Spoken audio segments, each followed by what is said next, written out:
Vamos a continuar con este podcast en donde estamos conversando con el ingeniero Juan Luis Bolaños Berruecos, quien es el secretario técnico de CIMEPRODE en el estado de Nuevo León. Juan Luis, pues finalmente llegamos al mundo de los residuos sólidos.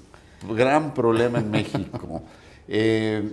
Platícame un poco antes de empezar a ver tus experiencias prácticas. ¿Qué son los residuos sólidos de acuerdo a la legislación en México? Sí, bueno, el tema, en 2003 se publica la Ley General para la Prevención y Gestión Integral de los Residuos y abre un abanico de soluciones y de actividades que tiene que desarrollar tanto el sector público como el sector privado.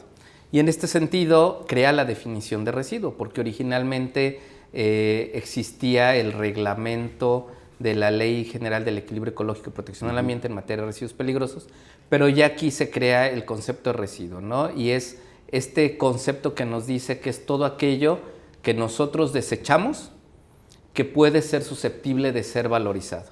No importa el estado en el que se encuentre, sólido, líquido o un gas contenido en un recipiente, al final el residuo lo que nos dice es todo aquello que nosotros podemos valorizar y en su caso someterlo a un tratamiento o disposición final. Entonces, prácticamente hablando de residuos sólidos, pues tenemos residuos sólidos que generamos a nivel doméstico por nuestras actividades de consumo y vamos a tener residuos que se van a generar por los procesos productivos, es decir, a nivel industrial principalmente, ¿no?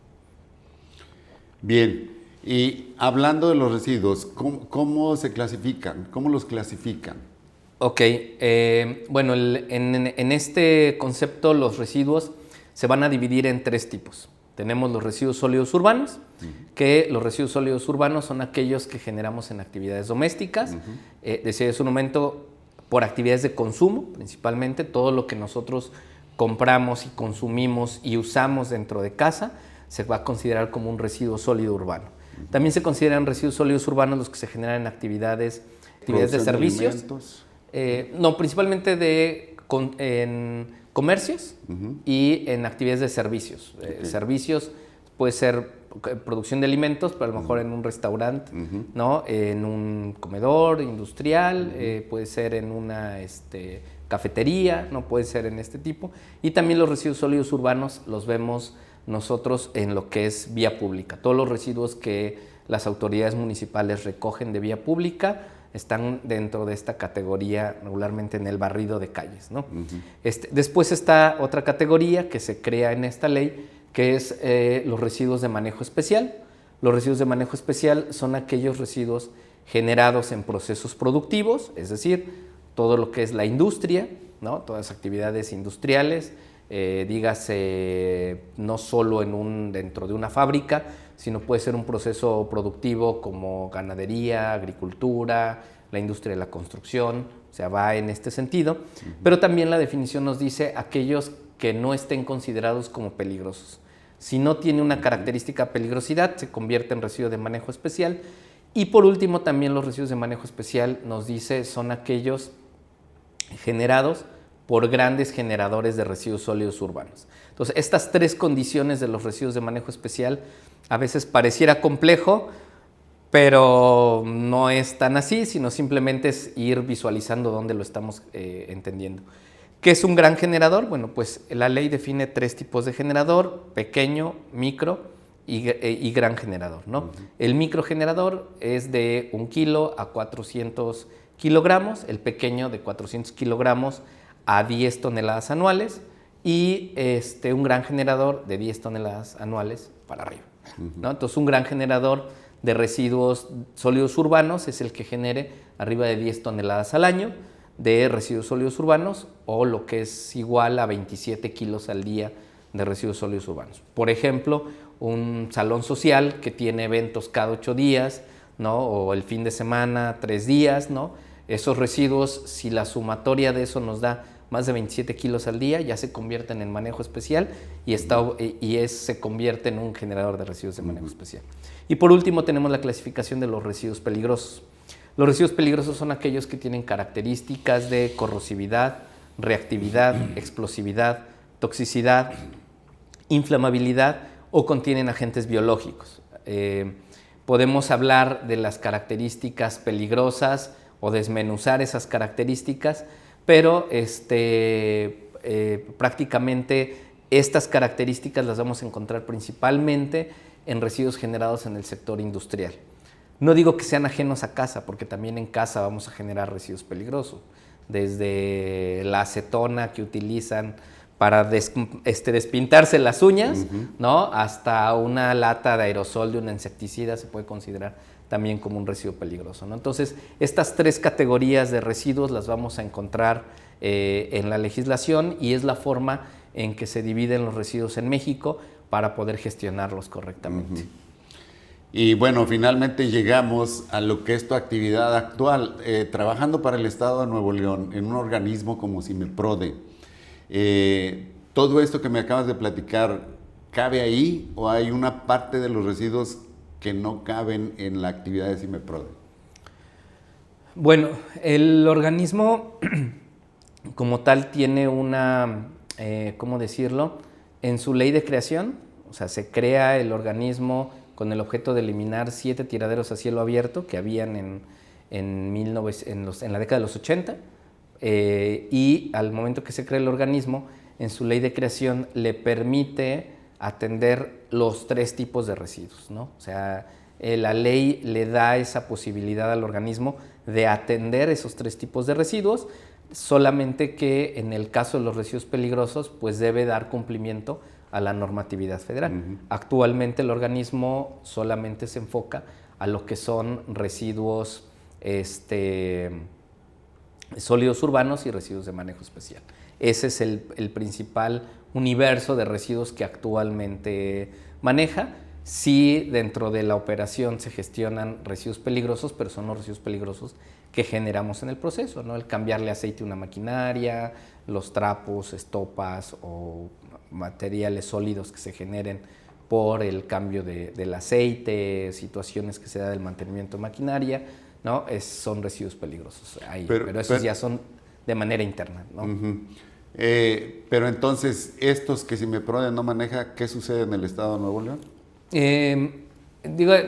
Antes de irme como muy a la particularidad del Estado, es importante ver que en la ley los residuos peligrosos o estos 3 tipos de residuos, la ley también define responsabilidades por cada nivel de gobierno.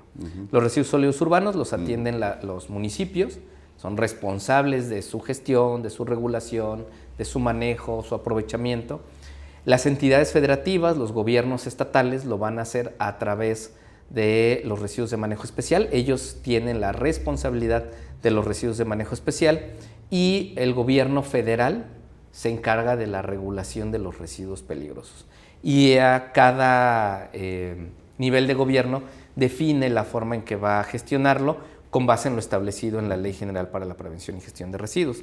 En el caso de los residuos peligrosos, el mecanismo que marca la ley y que aplica no solo para el Estado de Nuevo León, sino para todo el país, es que si yo soy una empresa que genera residuos peligrosos, esos residuos peligrosos yo tengo categorizarlos y cuantificarlos. Tengo que identificar qué residuos peligrosos voy a generar.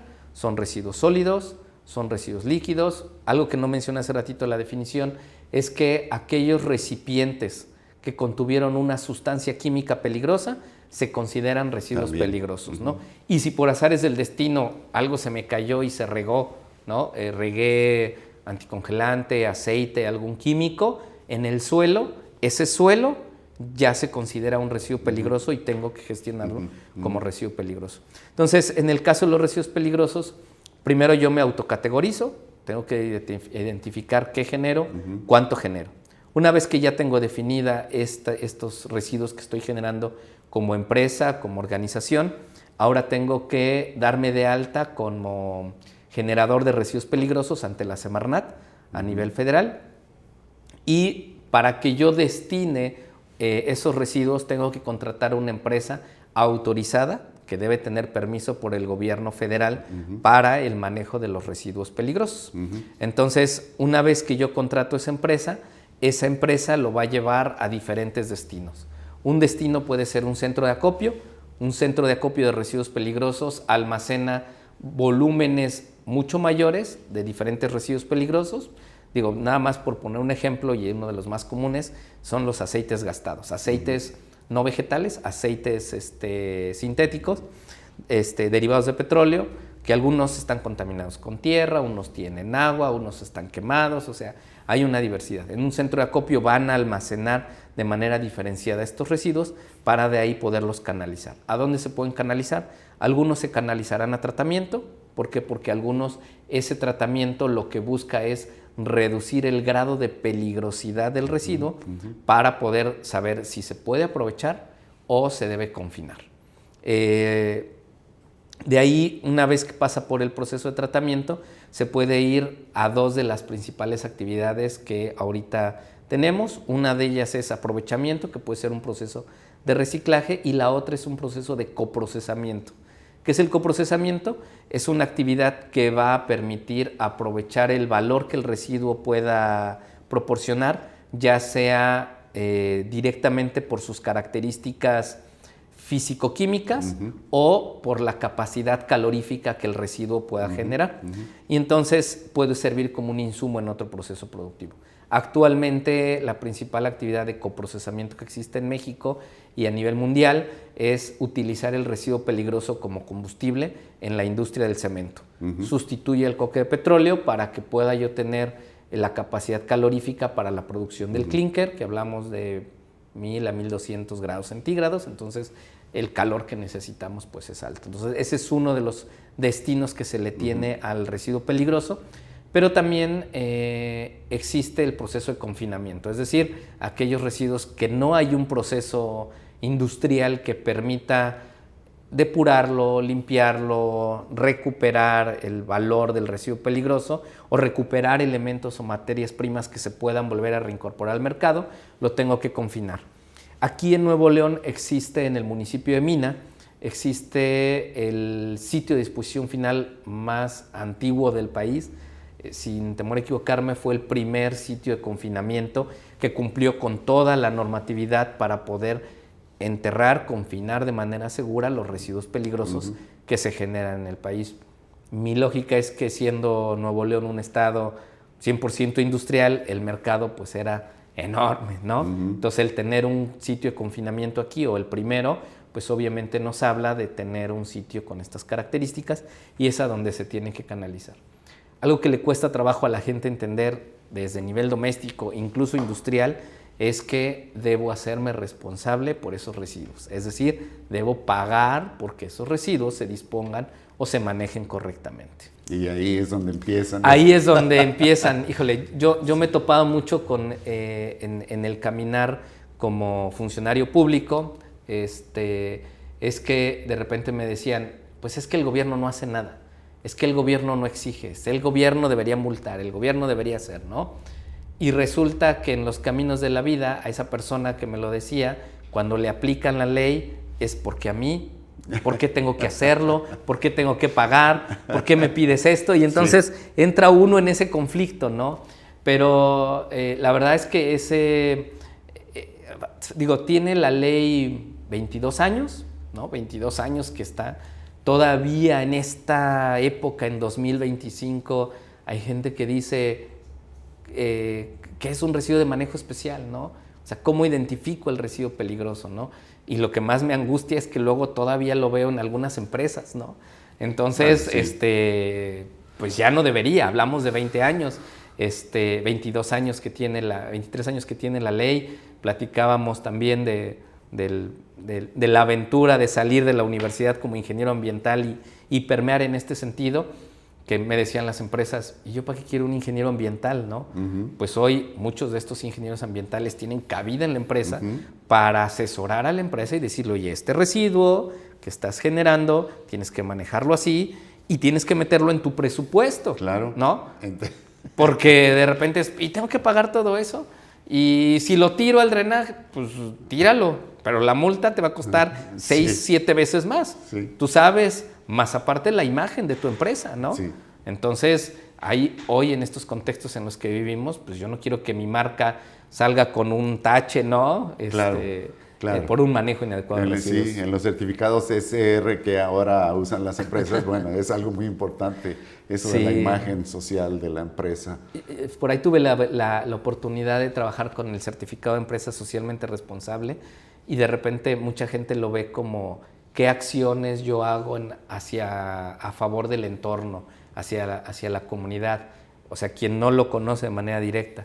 Pero cuando ya lo empieza uno a ver, también el certificado te dice cómo gestionas tu interacción con el medio ambiente, ¿no? Sí, en eso de la responsabilidad social, incluso en las universidades hay discrepancias en entendimiento y todo ese tipo de cosas porque confunden lo que es el asistencialismo con la responsabilidad social.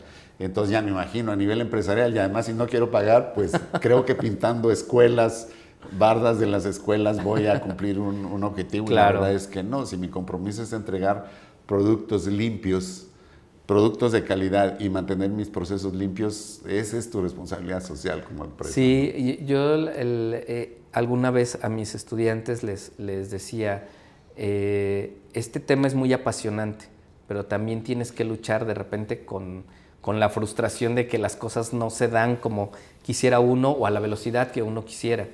Y en ese sentido les decía yo, si bien ustedes por ese amor, por ese corazón verde que tienen al estar estudiando el área ambiental, está padre que hagan pláticas, que ustedes también den pláticas y todo esto, pero traten de analizar cómo las dan y por el otro lado, que no le digan a la gente que el cuidado del medio ambiente es una labor altruista, porque de esto van a vivir, de esto van a comer y de esto van a mantener a su familia y tienen que llegar al retiro, ¿no? Sí, viviendo de esto. Entonces, algo que me ha pasado es que de repente la gente ve que las actividades que hacemos desde el área ambiental debe ser algo altruista, que tiene ese enfoque al de altruismo.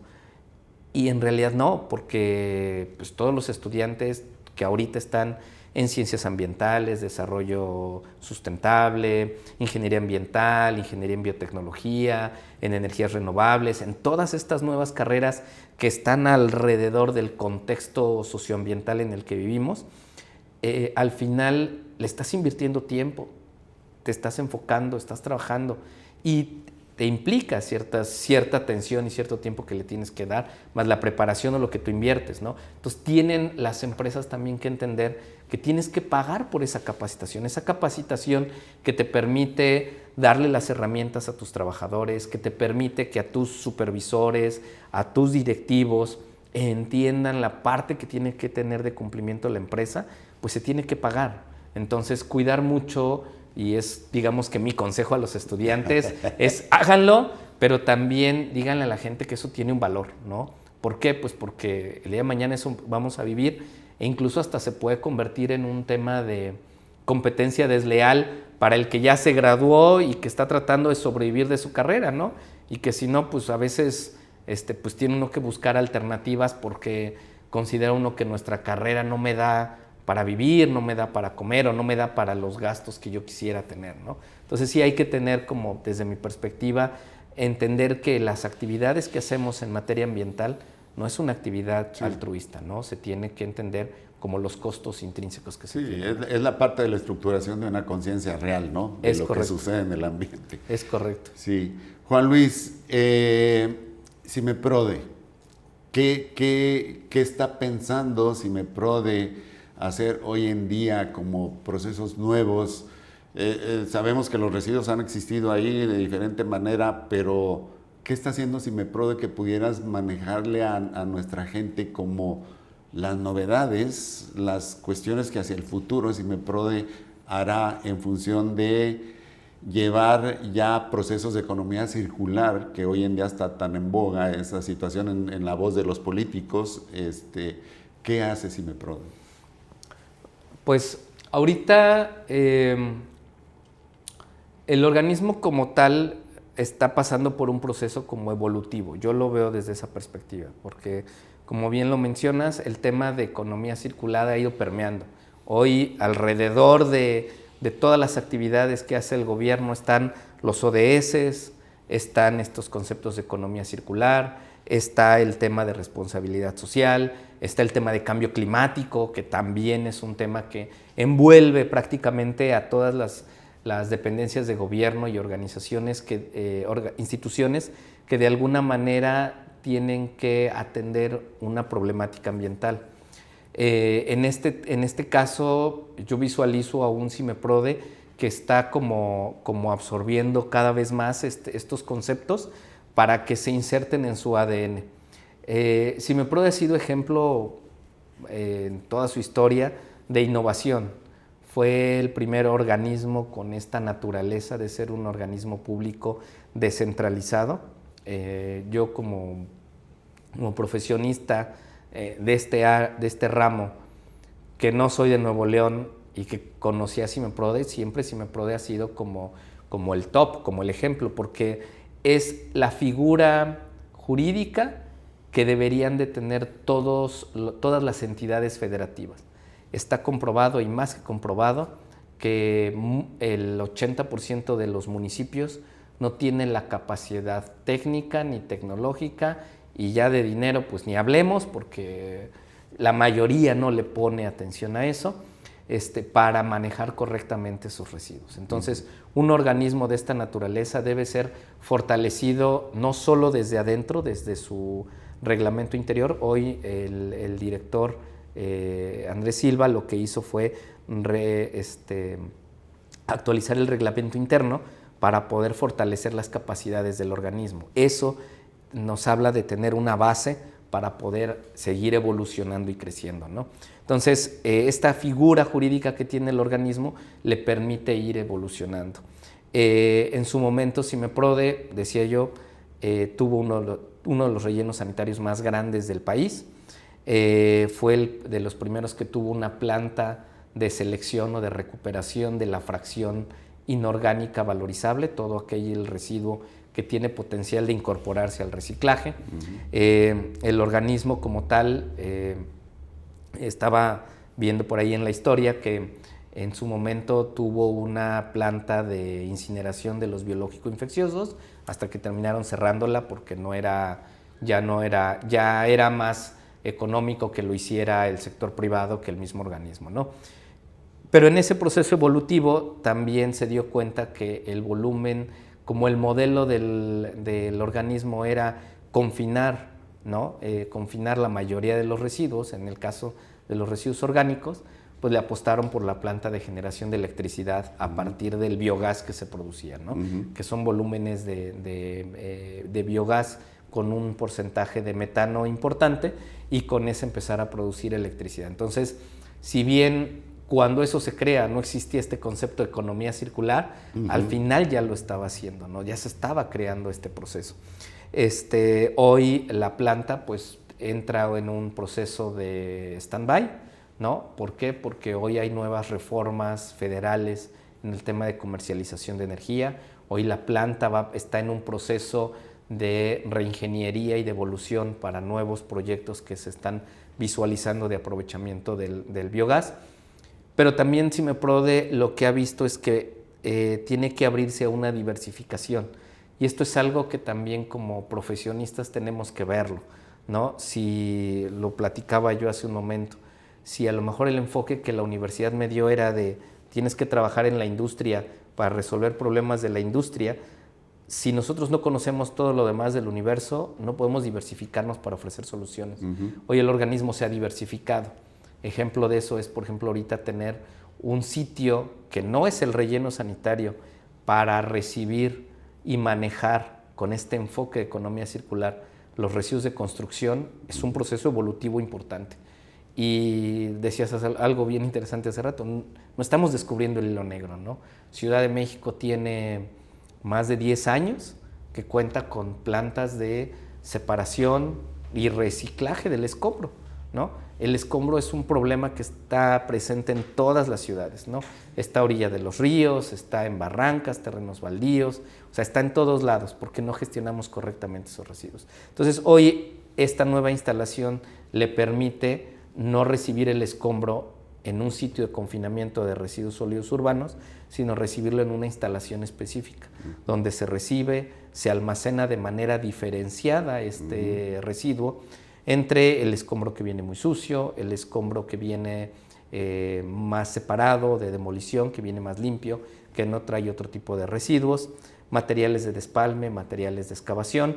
Manejarlo de manera diferenciada nos permite buscar aplicaciones para poder reutilizarlo, reciclarlo e incorporarlo a la industria de la construcción en nuevos procesos, ¿no? Entonces este enfoque nos da un tema que decía yo, da un tema de diversificación. ¿Qué otra parte le está apostando? Al sacar su expertise, sus herramientas y su personal al mundo, ¿no? Antes, digo, el organismo, mucha gente no lo sabe, pero no tiene servicio de recolección, no se dedica a recolectar residuos. El organismo no recolecta, solamente recibe los residuos que el sector privado, que el sector municipal recolectan, y entonces ingresa a sus instalaciones, y una vez que cruza la báscula, Cimeprobe define si lo entierra o busca un aprovechamiento. Entonces hoy con este expertise está sacando esos elementos a la calle para llegar a las colonias, llegar a las escuelas, llegar a las empresas y explicarles cómo tenemos que hacer el proceso de separación y manejo de residuos para que lo que llegue a las instalaciones del organismo llegue en mejores condiciones para poder fortalecer los mecanismos de aprovechamiento y economía circular, ¿no? Entonces, este es otro de los mecanismos, y en esta diversificación, que es lo que yo estoy como visualizando que es hacia donde está caminando el organismo, es a encontrar la posibilidad de crear, dar un procesamiento a ciertos residuos para que no los confine y que se reincorporen a distintas cadenas. Ahorita traemos una alianza con una asociación civil donde estamos triturando la madera. Originalmente íbamos a triturar solo ramas, troncos y demás, pero nos dimos cuenta que la madera de embalaje, lo que sale de la industria, cajas, tarimas y demás, que deberían no llegar al organismo, deberían de quedarse antes de Cimeprobe para que sean aprovechadas, reutilizadas en diversas actividades industriales, pues llegan porque no encuentran camino de aprovechamiento con el objeto de, pues llévalo ahí entierran todo, pues sí, ¿no? Entonces hoy esa madera la estamos incorporando a este proceso de trituración. Hoy se obtiene una astilla, un trozo de madera que ya algunos organismos lo hacían con sus propias ramas de autoconsumo. Creo que la universidad tritura sus propias ramas en algunos puntos. Entonces, hoy eso nos permite obtener esta astilla de madera que hoy le hablamos como una materia prima circular. ¿Por qué puede ser una materia prima circular? Porque la madera pues, es una fuente de celulosa. La celulosa puede aportarnos esta materia prima para hacer cartón, para hacer papel, para hacer incluso textiles. La fibra de rayón está hecha con celulosa, ¿no? Entonces, y dejar de depender de fibras sintéticas que hoy están en todo lo que vestimos, ¿no? También se puede utilizar como combustible.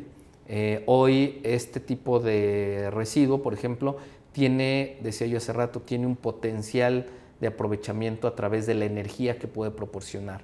Entonces ya se puede manejar como una biomasa que puede sustituir a un carbón mineral, que puede sustituir a un combustible fósil, y entonces hay tantas aplicaciones alrededor de esto que hoy el tener esta partícula de madera, no solo utilizarla como acolchado o mulch en las áreas verdes, también puede incorporarse al sector industrial. Entonces creo que este es el enfoque hacia donde está caminando el organismo, de empezar a diversificar, porque para 5,000 toneladas diarias que ingresan al organismo no puede resolverse con una sola tecnología.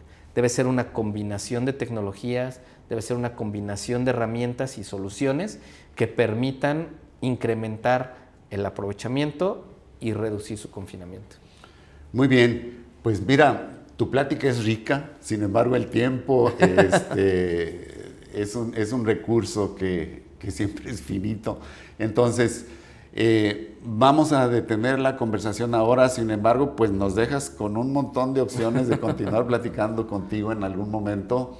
Te agradezco mucho por haber estado con nosotros en este podcast.